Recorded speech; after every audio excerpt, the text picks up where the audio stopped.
कहने को तो हाउसवाइफ्स की ज़िंदगी बहुत आसान है, लेकिन ऐसा बिल्कुल भी नहीं है। हम मदर्स और हाउसवाइफ्स की ज़िंदगी ऐसी होती है जिसमें ना तो कोई छुट्टी है, ईद हो या कोई भी त्यौहार, हमें फिर भी अपने सारे घर के और किचन के काम वगैरह करने ही पड़ते हैं। ज़िंदगी को पुरसकून और खुशहाल रखने के लिए मौका कोई भी हो, हमें अपनी रूटीन को और अपनी लाइफ को बैलेंस रखना पड़ता है। कई दफ़ा छोटे छोटे घरों में भी सुकून और बरकत होती है।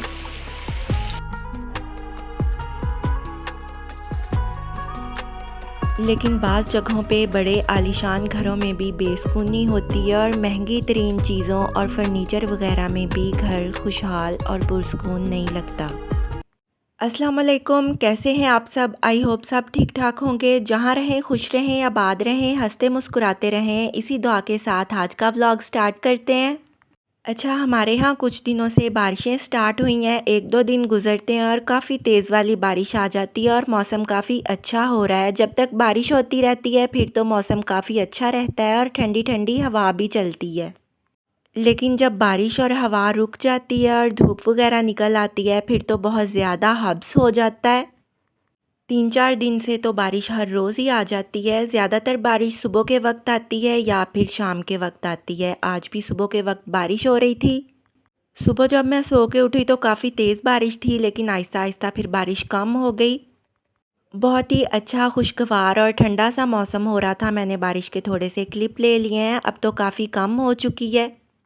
जब बारिश होती है तो बच्चे बहुत खुश होते हैं। जब हम भी छोटे थे बचपन में, हम भी बारिश की दुआ किया करते थे और ये बारिशों का मौसम बहुत अच्छा लगता था। इधर मैं किचन में आ चुकी हूँ ब्रेकफास्ट बनाने के लिए। ब्रेकफास्ट में आज फ्रेंच टोस्ट बनेंगे। बच्चों ने रात के वक्त ही फरमाइश कर दी थी कि मामा कल सुबह आपने हमें नाश्ते में फ्रेंच टोस्ट बना के देने हैं। वैसे भी हमें अगले दिन के कामों की प्लानिंग एक रात पहले ही कर लेनी चाहिए। फिर हमें पता होता है कि हमने ब्रेकफास्ट या लंच में क्या बनाना है, किस वक्त पे कौन सा काम करना है। इस तरह सारे काम वक्त पे और बहुत आसानी से हो जाते हैं। अगर हमने अगले दिन के कामों की प्लानिंग एक रात पहले ना की हुई हो तो फिर बहुत मुश्किल होती है और ज़्यादा वक्त यही सोचने में लग जाता है कि आज क्या पकाया जाए। बल्कि मैं तो ऐसा करती हूँ कि मैंने ब्रेकफास्ट या लंच में अगर कुछ भी बनाना होता है, कोई भी रेसिपी वगैरह बनानी होती है, तो उसके लिए मैं तमाम चीज़ें एक दिन पहले ही पूरी करके रख लेती हूँ। क्योंकि जब हम पकाने के ऐन वक्त पे कोई भी चीज़ या सब्ज़ी वगैरह मंगवाते हैं तो कभी घर पे कोई सब्ज़ी ला के देने वाला नहीं होता। हस्बैंड भी काम पे चले जाते हैं और फिर कोई ना कोई चीज़ रह जाती है जो रेसिपी में इस्तेमाल होनी होती है और फिर खाना वगैरह बनाने में मुश्किल होती है। बेहतर यही है कि हमने जो कुछ पकाना है उसमें जो चीज़ें इस्तेमाल होती हैं वो हम पहले से तैयार करके रखें। इस तरह वक्त की बचत भी होती है, हमें अपने लिए और बच्चों के लिए भी वक्त मिल जाता है। जब हमने किसी काम की रूटीन सेट नहीं की होती, कोई कामों की प्लानिंग वगैरह नहीं की होती, तो फिर बस सारा दिन भाग दौड़ में गुजर जाता है और किसी भी काम में कोई बैलेंस नहीं रहता। जी, तो इधर बातों बातों में नाश्ता भी बन चुका है। फ्रेंच टोस्ट मैंने बिल्कुल सिंपल तरीके से बनाए हैं। एग्स में थोड़ा सा दूध और हस्बे ज़रूरत चीनी शामिल करके उसे विस्क की हेल्प से अच्छी तरह स्मूथ कर लिया, फेंट लिया और फिर ब्रेड जो है उसमें डिप करके फ्राई कर ली।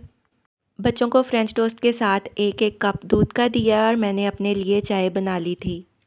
इधर हस्बैंड ने फ्रेंच टोस्ट नहीं खाने थे, उन्होंने पराठा खाना था, इसलिए उनके लिए मैंने पराठा बना दिया है क्योंकि सबकी अलग ही फरमाइश होती है।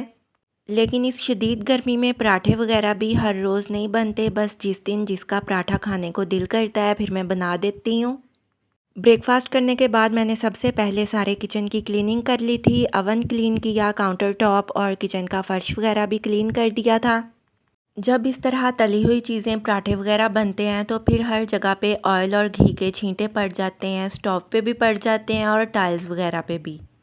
अगर इन्हें साथ की साथ साफ़ ना किया जाए तो इन पे जब डस्ट पड़ जाती है और वक्त गुजरने के साथ ये बहुत ग्रीसी और गंदा सा दिखना शुरू हो जाता है और फिर किचन की डीप क्लीनिंग में भी बहुत वक्त लगता है। लेकिन अगर हम स्टोव, टाइल्स, काउंटर टॉप्स वगैरह को साथ ही साथ साफ़ करते रहें, लंच और ब्रेकफास्ट बनाने के बाद फ़ौरन ही साफ़ कर दें, तो किचन की डीप क्लीनिंग करने की भी जल्दी ज़रूरत नहीं पड़ती और किचन बहुत नीट एंड क्लीन और साफ़ सुथरा रहता है। ये भी एक टिप शेयर करूँगी कि अगर खाना वगैरह बनाने के बाद आप 7 से 8 मिनट भी अपने किचन की क्लीनिंग में लगाते हैं तो आपका किचन बहुत ही खूबसूरत और साफ़ सुथरा दिखता है। बस चूल्हे के जो पीछे वाली टाइल्स होती हैं जिन पे घी या ऑयल के छींटे पड़ते हैं, एक साफ़ कपड़े की हेल्प से आपने उन टाइल्स को साफ़ कर देना होता है और स्टोव वगैरह को साफ़ कर लेना है। वैसे तो मेरे ख़्याल में सभी औरतें किचन की सफाई ऐसे ही करती हैं, लेकिन कुछ जगहों पे मैंने देखा है कि बहुत ग्रीसी किचन होता है और हर चीज़ पे बहुत ज़्यादा चिकनाई जमी हुई होती है। किचन अगर साफ़ सुथरा और नीट एंड क्लीन होगा फिर किचन में काम करना भी अच्छा लगता है। वैसे भी हम औरतों का तो आधे से ज़्यादा दिन किचन में ही गुजरता है और वैसे भी अपनी और अपने घर वालों की, स्पेशली बच्चों की हेल्थ के लिए हाइजीन का ख्याल रखना बहुत ज़रूरी है। अवन क्लीन कर दिया है, अब मैं नाश्ते वाले बर्तन वॉश कर लूँगी। बच्चों को हर रोज़ की तरह पढ़ने के लिए बिठा दिया है। अब छुट्टियां हैं, छुट्टियों में बच्चे ज़रा सुस्त हो जाते हैं और पढ़ाई से जान छुड़ाने लग जाते हैं। उन्हें होता है कि बस हर वक्त हम खेलते रहें, क्योंकि जब बच्चे स्कूल जाते हैं, स्कूल से फिर ट्यूशन जाना, तो उन्हें ज़रा टीचर्स वगैरह का भी डर होता है और अपना होमवर्क वक्त पे कर लेते हैं। लेकिन घर में ऐसा होता है कि जब बच्चों को पढ़ने के लिए बिठाया जाता है तो फिर उनके बहाने शुरू हो जाते हैं। मम्मा हम दोपहर में पढ़ लेंगे, हम शाम के वक्त पढ़ लेंगे। लेकिन इन तमाम कामों के साथ बच्चों की पढ़ाई और तालीम और तरबियत भी बहुत ज़रूरी है। बच्चों की तालीम पे भी पूरी तवज्जो देनी चाहिए। इसीलिए मैं कहती हूँ कि हमें अपने कामों की ऐसी रूटीन सेट करनी चाहिए, अपने कामों को इस तरीके से बैलेंस रखना चाहिए कि हमारे पास वक्त बच जाए और हम बच्चों पे भी तवज्जो दे सकें। स्कूल में बच्चे सिर्फ तालीम ही हासिल करते हैं, लेकिन बच्चों की जो तरबियत है वो घर में ही होती है। और बच्चों की तरबियत हर वक्त नसीहतें करने या हर वक्त बातें सुनाते रहने से नहीं होती। बच्चों की तरबियत करने के लिए हमें वो सब कुछ खुद करके दिखाना पड़ता है अमली तौर पे, जैसे हमने अपने बच्चों को बनाना होता है, जो कुछ उन्हें सिखाना होता है। क्योंकि बच्चे वो कुछ नहीं करते जो हम उन्हें समझाते हैं या जो हम उन्हें बताते हैं। बच्चे हमें देखते हैं, ऑब्ज़र्व करते हैं और वही कुछ करते हैं जो हम कर रहे होते हैं। यानी बच्चे सुन के नहीं सीखते, बच्चे देख के सीखते हैं। जो माँ बाप और घर के बड़े करेंगे, बच्चे भी देख के फिर वही कुछ सीखेंगे। इसलिए सबसे पहले अपने आप को वैसा बनाना बहुत ज़रूरी है जैसा हम अपने बच्चों को बनाना चाहते हैं। जी, तो ब्रेकफ़ास्ट के बाद मैंने सारे ब्रेकफ़ास्ट वाले बर्तन भी धोना शुरू कर दिए हैं। अच्छा, अपनी वीडियोस में काफ़ी दफ़ा मैं यही कह चुकी हूँ कि हमें सुबह का वक्त बिल्कुल भी ज़ाया नहीं करना चाहिए, क्योंकि पूरे दिन में ये एक सुबह का वक्त ही ऐसा होता है जिसमें हम ज़्यादा एनर्जेटिक होते हैं और ज़्यादा से ज़्यादा काम कर सकते हैं। फिर जैसे जैसे दिन गुज़रता जाता है एनर्जी भी कम होती जाती है और थकावट होती जाती है। वैसे भी आजकल तो शदीद गर्मी है, इसलिए सुबह का वक्त ज़ाया नहीं करना चाहिए, ज़्यादा से ज़्यादा इस टाइम पे काम कर लेना चाहिए। वैसे भी सुबह के वक्त में बरकत होती है। किचन के और घर के ज़्यादातर काम मैं खुद ही करती हूँ, बल्कि सारे काम ही मैं खुद करती हूँ। काफ़ी अर्सा हेल्पर भी नहीं आती रही, झाड़ू पोछा भी मैं खुद ही करती थी, लेकिन कुछ दिनों से हेल्पर ने आना स्टार्ट कर दिया है। और अगर हेल्पर आती भी है तो वो सिर्फ झाड़ू पोछा करती है, बाकी सफाई, डस्टिंग या घर की डीप क्लीनिंग और किचन की क्लीनिंग वगैरह ये सारा काम मैं खुद ही करती हूँ। डस्टिंग तो मैंने कभी किसी से करवाई भी नहीं है, डस्टिंग मैं खुद ही करती हूँ। वैसे भी मुझे किसी की हुई डस्टिंग पसंद नहीं आती। और वैसे भी अल्लाह ताला से यही दुआ करनी चाहिए कि अल्लाह ताला हमें इतनी हिम्मत दिए रखे कि हम अपने सारे काम खुद ही करें, क्योंकि अपने काम खुद करके बहुत सुकून और ख़ुशी महसूस होती है। क्योंकि जब हम अपने काम खुद करते हैं तो हम चीज़ों को एहतियात से इस्तेमाल करते हैं। हमें पता होता है कि हमने कौन सी चीज़ कितनी इस्तेमाल करनी है। जब हम कपड़े वगैरह भी हेल्पर से ही धुलवाते हैं तो वो साबुन और वॉशिंग पाउडर वगैरह इतना ज़ाया करती हैं कि किसी चीज़ की उन्हें कोई परवाह नहीं होती। लेकिन अगर कुछ मजबूरी है तो हम हेल्पर से काम करवा भी सकते हैं। लेकिन अगर आप में हिम्मत है, आप खुद कर सकती हैं, तो अपने काम खुद ही करने चाहिए। हम मिडिल क्लास हाउसवाइफ्स ने अगर बचत करनी हो तो हम छोटी छोटी चीज़ों में भी बचत कर लेते हैं। अगर आपने अपने घर को सजाना भी है, संवारना भी है, तो उसके लिए बहुत महंगी चीज़ें ख़रीदने की ज़रूरत नहीं है। आप सस्ती चीज़ों में भी अपने घर को संवार सकते हैं। ये बिल्कुल भी ज़रूरी नहीं है कि घर को पुरस्कून और ख़ूबसूरत बनाने के लिए उसमें बहुत महंगी महंगी चीज़ें हों। फिर वही बात है कि कुछ घर छोटे होते हैं, कोई उनमें महंगी चीज़ें भी मौजूद नहीं होती, लेकिन उनका दरवाज़ा दाखिल होते ही हमें बहुत खुशी और सुकून का एहसास होता है। लेकिन कुछ घर ऐसे भी होते हैं जो बड़े और आलीशान तो होते हैं और उनमें बहुत महंगी महंगी चीज़ें और आलीशान फर्नीचर भी मौजूद होता है, लेकिन फिर भी उनमें खुशहाली नहीं होती, एक वीरानी सी होती है। सब घरों की मैं बात नहीं कर रही, कुछ जगहों की बात कर रही हूँ जिनमें ऐसा होता है। क्योंकि सब जगहों पे एक जैसा मामला नहीं होता, ये भी ज़रूरी नहीं है कि सभी बड़े घरों में बेसुकूनी हो। घर के रंगो रौनक और वहाँ की खुशहाली वहाँ की औरत पे डिपेंड करती है। जैसा उस घर की औरत उस घर को बनाएगी, घर वैसा ही बन जाएगा।